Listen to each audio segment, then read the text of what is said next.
Hey there, welcome to the DFS Build Monday Night Football Edition. I'm Kevin Roberts, getting ready to go over the main slate, two-game slate over at DraftKings. This is a rarity, of course. Most Monday Night Football games are going to be, or contests rather, are going to be showdown slates, but we're not going to do that. We're going to go over both games in one, going after, the top plays that you want to target over at DK, hopefully to help you win. Sunday was weird. The main slate was just absolutely bonkers. A couple games that nobody was really on went off.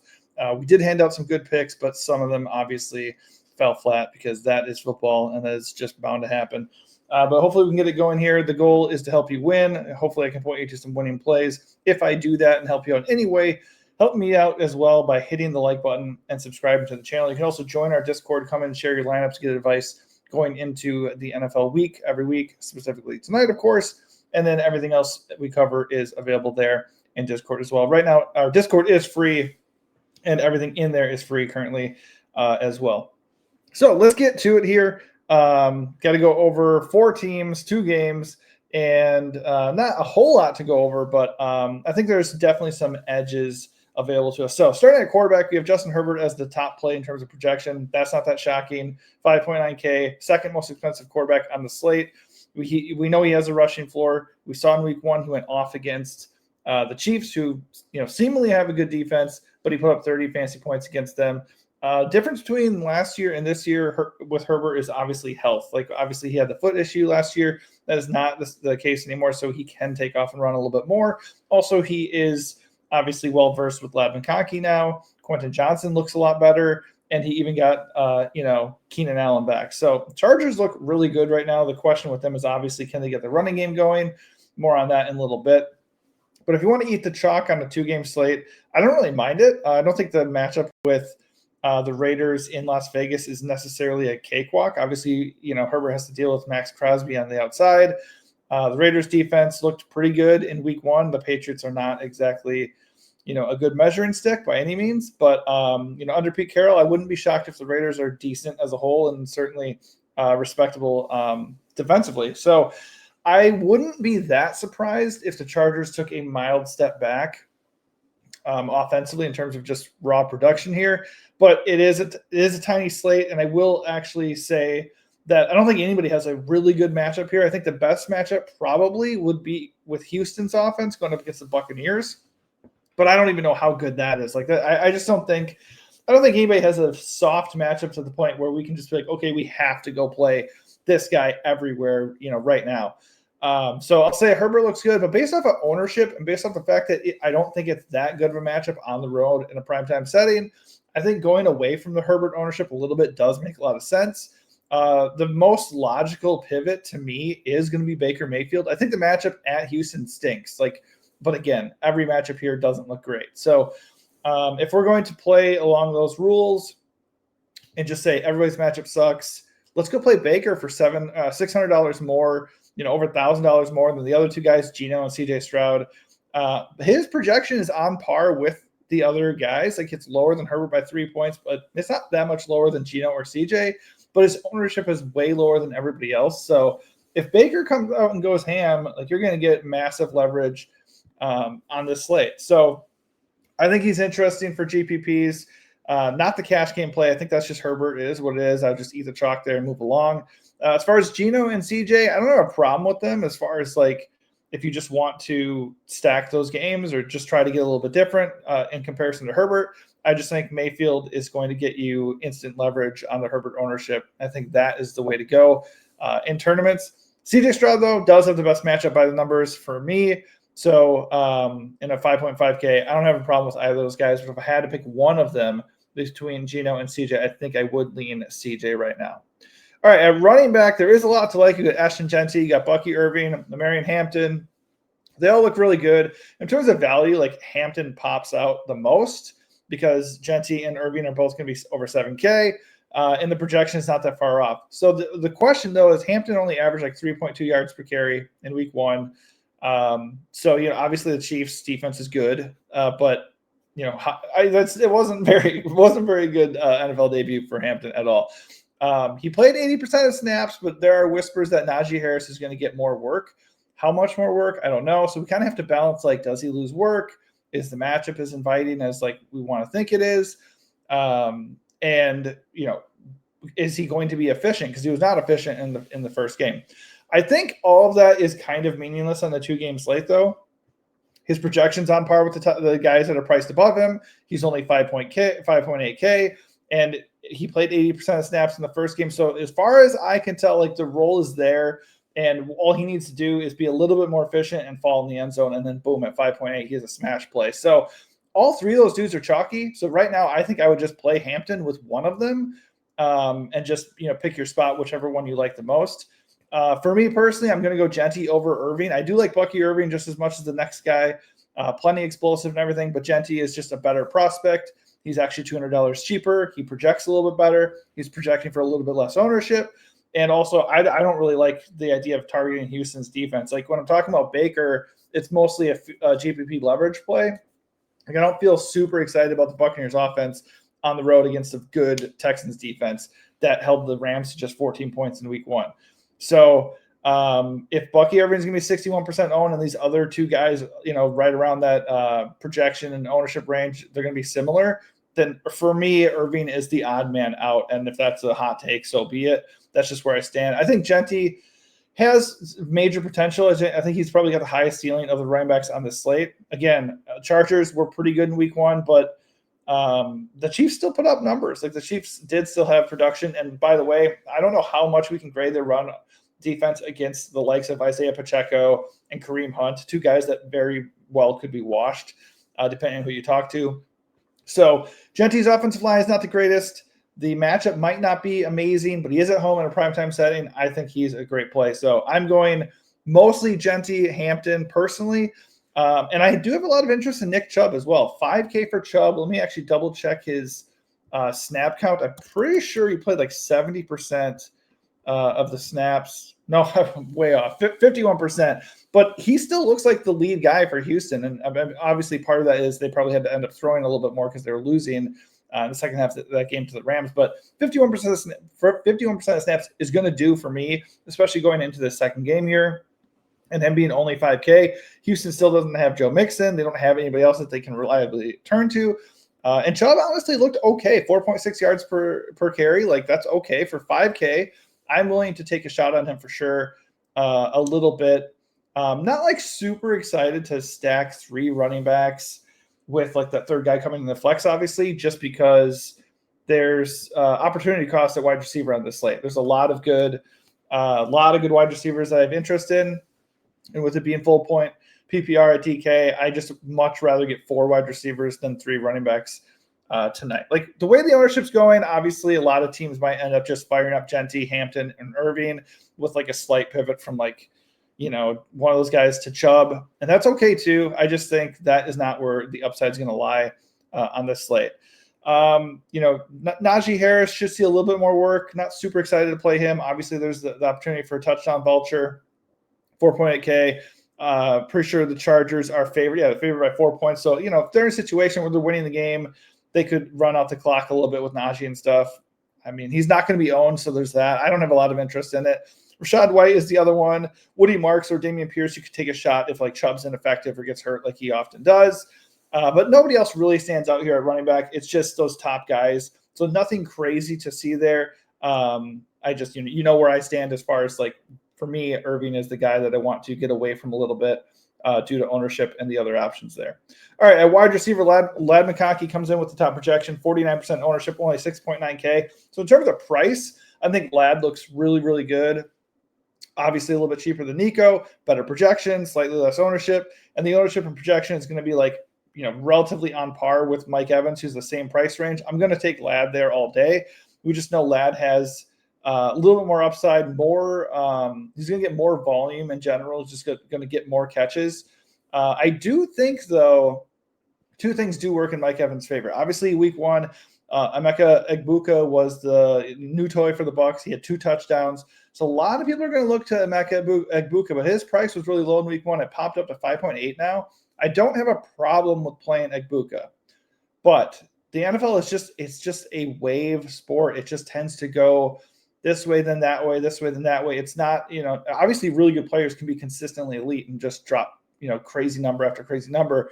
But like in week 1, the Giants were ass. In week 2, Russell Wilson put up 450 yards. In week 1, Miami was ass. In week 2, Tyreek Hill has 100 yards and Jalen Waddle scores a touchdown, has like 17 fantasy points. Like if you're bad one week, you're not always going to be bad the next week. Like things are going to shift. So Egbuka's probably not going to score 2 touchdowns again. Probably not going to score a touchdown again. So keep in mind, he's still a rookie, and Mike Evans is still there, and it's not a good matchup, and it's on the road. So all those things factor into me liking Mike Evans way more than Egbuka. It is $1,000 more to get him. It's not like you're getting him at like a very low ownership. If that was the case, I'd be even more excited to get to him. And because of that, I think Ladd is just the play. But I do have a lot of interest in Mike Evans. As somebody I double down on more as opposed to Egbuka, just because the Egbuka interest is going to be pretty high at 37% ownership. That said, in a vacuum, Egbuka looks like an okay play, because the other thing I was going to point to is the fact that I would imagine it's decent. There's a decent possibility that Houston is, kind of stifling Tampa Bay early in this game, leading in the game. So the Buccaneers may have to take it to the air. And even if that's not the case, we know the Buccaneers can have a lot of success, throwing the ball with Baker Mayfield. So I have no issue with stacking Baker with his passing game weapons however you want. If I'm going to do that, though, it's just going to probably be with Evans more than Egbuka for me personally. Some interesting plays across the board here. Keenan Allen, am I going to really bet on Keenan Allen to come in and get 10 targets again in 2 games in a row? Probably not. So I'm going to let other people go after that at 4.8K. I think that's fine. I just think if I'm going to bet on a Chargers value to hit 2 games in a row, I'm going to take less ownership and pay just $600 more and go hope it's Quentin Johnston. Keenan Allen's an old man. So I don't think that's a bad bet to get a little bit of an ownership edge there for a guy who's not projecting that much worse than Keenan, still has a role, still played a ton in week 1, had 7 targets, 2 touchdowns. I don't expect 2 touchdowns again, but Johnston is a decent bet to score a touchdown. I think he had 8 last year, obviously a big red zone factor, and he looked good in week 1. So if people aren't going to play Quentin a lot, I am going to definitely do that. Trey Tucker at 3.4K, just not the volume isn't there. So I'm not really interested in Trey Tucker. The ownership is low, so you could take a chance on him having a big game or something. Also, we have to keep an eye on the whole Brock Bowers situation. Like, obviously, if he's out, these wide receivers are going to look a little bit better. Tucker in GPP is at 3.4. That's good salary saving for sure. I would rather go get Dante Thornton, though, just because we know he's going to be starting on the outside. He is a big, explosive wide receiver. I think he had like 2 catches for 40 yards or something like that on 4 targets in week 1. So he's involved enough at 3.9K for me to be interested in that for sure. So I think he is probably my favorite value on the slate. Tucker's okay. You can take shots on Jalen Noel, Jaden Higgins, Sterling Shepard. These guys are okay, value shots for sure. But Thornton's going to be the one that I'm looking to the most. And he's sub 10% ownership. So he's right there with all these guys as far as being not reliable, but of that group of guys, I think he's got the most upside. You can always take a chance on somebody like Trey Harris or, tried and true former Chief Justin Watson. I just don't think that is going to be something I'm super excited about.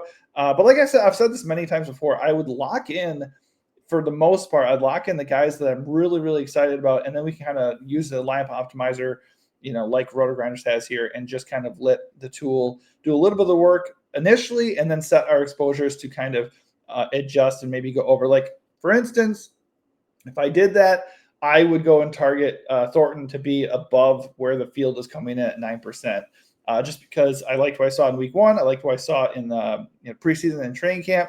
So I think, especially if Bowers is limited or out, I think he is going to be a very, very interesting play. Don't mind going with the Texans guys with Christian Kirk still out too. So Higgins or Noel, decent bet that one of them does something.